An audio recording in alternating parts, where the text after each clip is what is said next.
All right, so today we are in section 6.4, percent of increase and decrease. Okay, we're going to calculate the percent of change between an original value and a new value. So we have a formula that we're going to follow. Okay, so formulas kind of cut out the guesswork, right? As long as I can learn what value goes in which spot on the formula, then it's just a simple calculation after that. So the amount of change, we're going to abbreviate that AOC, okay, divided by the original amount, which we're going to abbreviate ORG, okay? The amount of change divided by the original amount gives us the percent of change. All right, so example 1. The table shows the number of hours you spent online last weekend. What is the percent of change in your time spent online from Saturday to Sunday? Okay, so the from, okay, that's your original amount, okay, to Sunday. So let's go ahead and write our formula. Percent of change, P equals the amount of change, AOC, over ORG. Now, something that's going to be very important for you to recognize here. The amount of change is the difference between the two values, the absolute value, okay? So it doesn't necessarily need to be negative. What you are simply doing is just subtracting the two values from each other, all right? Then we'll talk about whether it's an increase or a decrease. So what is the difference between 2 and 4.5. I'm going to write it out, but you could probably do this mental math, right? So the difference between them, I need to subtract. All right? Now remember, you're simply taking the difference between the two numbers, okay? Divided by, which one was the original amount? Saturday. So divide it by the original amount. What's 4.5 minus 2? 2.5. And now you're going to divide that by the original amount. So your percent of change equals what? What's 2.5 divided by 2? 2.5 divided by 2. What is it? 1.25. But as we learned yesterday, when I'm solving for percent, when it's not in a proportion, the answer is in a decimal. How do I change that to a percent? Two places to the right. So P equals 125%. Now I must decide if it was an increase or a decrease from the original amount. Okay, so from Saturday, I only spent 2 hours online. Maybe I was doing chores outside or cleaning the house or something. Sunday, my usage increased a lot, didn't it? Up to 4.5. So my usage increased by 125%. Okay? All right, any questions? All right, percent of change. The difference between the original and the new amount divided by the original amount. Okay? So 10 inches to 25 inches. All right, maybe this is like a puppy or something that grew. All right, so percent of change, we're going to write our formula, equals the amount of change divided by the original amount. Okay, so what is the amount of change between the two values? All right, I'll write out the subtraction, although you could probably do this in your head, and that's fine. Divided by, what's the original amount or the starting amount? What's the original amount? 10. Okay. So what's 25 minus 10? 15 divided by 10. So my percent of change, what's 15 divided by 10?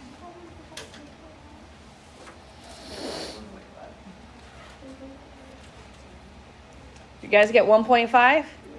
Okay. But that's not a percentage. What's 1.5 as a percentage? 150%. Now you must decide if it was an increase or a decrease. What do you guys think? It is an increase because I went from 10 to 25. 150% increase. Now we go from 57 people to 65 people. So we're trying to maybe make a guest list for a birthday party or something. Okay, so from 57 to 65, I want to calculate the percent of increase between the two values. All right, so I want you guys to try to plug in the numbers where they go in your formula. All right, the amount of change divided by the original amount. All right, so we're going to write our formula. AOC over ORG. Can someone raise your hand and tell me what the amount of change is between the two values? Mariana? Between 57 and 65, what's the amount of change? It's 8. We subtract 65 minus 57 and we get 8. What do we divide it by? Do we divide it by 57 or 65? 57. Why 57? Because that's the original amount. All right. Is anybody kind of confused on how to figure out the original amount? The original amount is your starting value. So because I went from 57 to 65, 57 is my starting amount. Okay. Now what's 8 divided by 57? It's going to be a long decimal. Okay, hold on. Lily, what is it? 1403. I want you to go out 4 decimal places. I don't care what the 5th one is, okay? I want you to go out 4 decimal places. Now the 3, would that keep the 0 the same or would it round it up to a 1? It would keep it the same. And now I'm going to bump my decimal over 2 places to convert this to a percentage. So my percent of change is approximately, make sure you use your squiggles, okay? Squiggles mean that I rounded it. Approximately 14%, okay? I did round that, but at 14.0 or just 14%. Now you have to tell me, was this an increase or a decrease? What was it? It is still an increase because I went from 57 up to 65. This is an increase. All right, how are you guys doing? Doing okay? You kind of catching on? Okay, so once we have that formula, we understand how the formula works. Not so bad. Yes, Macy? On the test or quiz, are we going to have like those approximately? Yes, you will round. And I'll say round to the nearest 1/10 of a percent, which means 4 decimal places and then round to the 1/3. And then move your decimal. Okay? But that's a really good question. Okay, so now I'm going to have a chart. The chart gives me the information, okay, that I need. So my formula is still the same. P equals the amount of change divided by the original amount. Okay?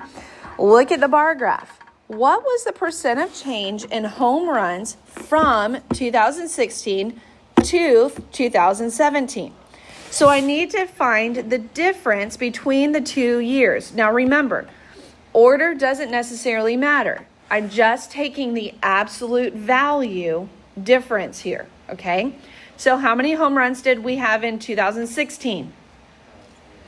28. How many in 2017? 20, okay? Divided by, now this number you have to get right. Which one is the original amount or my starting value? 2016, because it says from 2016 to 2017. Okay, so I'm going to divide it by 28. Okay, so 28 minus 20 is 8 divided by 28. Now remember, I need you to go out 4 decimal places. If it goes farther than that, we don't care. What is 8 divided by 28? What's 8 divided by 28? What is it? 0.2857. So I look at that 4th digit. Would the 7 round the 5 up to a 6 or keep it the same? 6. It rounds it up to a 6. And to change my decimal to a percent, I move my decimal to the right 2 places. So my percent, don't forget we do the squiggles because we rounded, okay, is 28.6%. Now we have to decide if this is an increase or a decrease.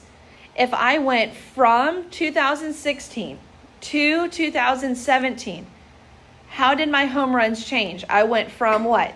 28 to 20. Is that an increase or a decrease? That's a decrease. I went down 28.6%.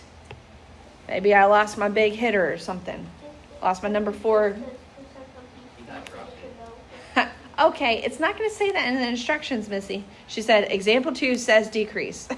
Okay, let's pretend we don't see that. I think I'm going to change all those next year because I don't like how it just says what the answer is in the example. Okay, so we pretend like we don't see it. I didn't even see it. See? I try not to point it out. Okay? All right, percent error. This is different. Okay? Percent error is the percent that an estimated amount differs from the actual amount. All right, has anybody ever guessed how many Skittles are in the jar?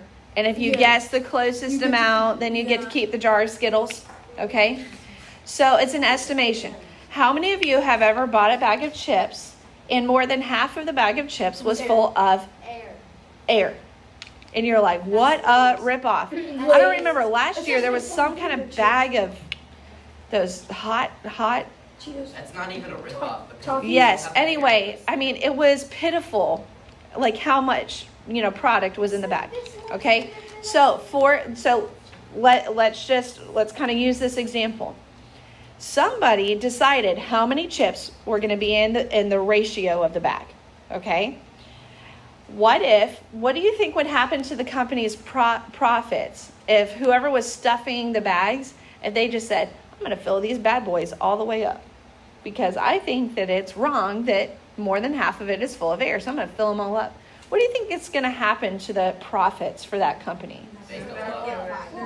Their profit, well, I don't know. What do you think, Lily? They'll go down because it will be stale because that's what all the air is nitrogen air type stuff. And Okay. it keeps it from Okay. She might be the first person in 4 years to tell me that. So she says that the specific kind of air that is actually packaged in the bag keeps it fresh. Okay. Valid. Also, though, they're going to pay more money in product, right? Which would then decrease their profits, but maybe it would increase their profits because maybe we would all talk about it and say, you need to buy those Doritos because they actually pack their bags right. And so then everybody starts buying Doritos because there's more chips in the bags. Okay, so maybe that could be a good PR move. So here's what I'm saying. Okay, we know as business owners, there's a certain amount of the product that we want in there, but it can't be perfect, right? There's going to be some margin of error because we're human. Now, don't get me started on robots running our factories and saving on the labor and all that. That's a different conversation for a different day. But that's what we're getting at here, okay? So you work at a doggy treat factory. You fill bags with about 16 ounces of homemade dog treats, okay? So that's the goal. The goal is 16 ounces, all right? But, the dog treats weigh different things. It's hard to get the weight right on, all right? So the acceptable percent error when filling a bag, if you want to keep your job, is 5%. So you can be a little bit off on either side by about 5%. But if you're more than 5%, your manager's probably going to say you need to find another job. You can't fill our dog treat bags, okay? So tell whether these bags are acceptable. All right, so here's my formula. Percent error, okay? PE equals, now it's not the amount of change, it's the amount of error. The amount of error divided by the actual amount. Okay? Now, you need to make sure you understand that. What was actually in the bag, not what my goal amount was, but what was actually in the bag. All right, so the amount of error, what was my goal? My goal was 16 ounces minus 15 ounces divided by how much was actually in there, which is 15 ounces. Okay, so 16 minus 15 is what? 1 divided by 15. Okay, what's 1 divided by 15? It's going to be a long decimal, go out 4 places. What's 1 divided by 15? 0. Should, 0.066. okay, yes, 0.66. And then one more. Ugh, should we do one more? We should do one more 6. Just for, we don't like 6s, okay? Yeah. Not 3 of them at least. Okay. All right. It's not going to change our answer. Okay, so that 4th 6 rounds the 3rd 6 to a what? 7. But then to change my decimal to a percent, how many places do I move my decimal? 2 places. So the percent error on bag 1, gotta use my squiggles, about 6.7%. Does this employee get to keep their job? Okay, sorry. That's going to be an awkward conversation. Your percent error is off by too much. Okay, 6.7%. And to make matters even worse, they shorted you, right? They only gave you 15 ounces when it should have been 16 ounces. All right, let's do the next one. Percent error equals the amount of error divided by the actual. Has anybody ever been somewhere where you ordered something and they gave you more? They just kind of threw more on there but then didn't charge you for it? Yeah. And you feel like $1 million. You're like, yes. You know who does that a lot is Five Guys. Anybody ever got fries from Five Guys? They literally... They put the fries at the bottom. Yeah, you can get the tiny one, and it's enough to feed like 3 people because they scoop it up, but then they just like pour it on and just dump it in your bag. They don't, right? Yes. Remember one time we got fries and Burger King? Uh-huh. Like, I was eating the fries and then I found an onion in it. Yeah. You know what the best Okay, all right, look up here. We're almost done with this, okay? So now the amount of error on bag B is 16.5 minus 16. How much was actually in this bag? 16.5. Remember, I divide it by how much was actually in it. So now I have 0.5 divided by 16.5. Okay? So what is that value as a decimal? What's 0.5 divided by 16.5? Hold on, there should be another 0. 0.03 what? It's 33. 0. Does it go 3333? No, it's 0, 3. Okay, 0303. Okay, perfect. So now the 3 rounds the 0 to a 0. Okay, bought my decimal right 2 places. Percent error on this one is approximately, so I got to approximate it, 3%. All right, so is this employee okay? Yeah. That might be a little stressful, right? Yeah. Okay, you're like, oh, I can't be off, but we want to keep those margins small, right? We want to keep those margins small because we want a good reputation for not shorting our customers, but then we also want to control our margins and our profits, all right? If we don't have a good formula for packing these bags, then we're going to lose money because we charge the same amount of money for every box. If we overfill the boxes, then that company is going to lose money, all right? So there's your real life application. All right. And that's everything you need to know for today's lesson.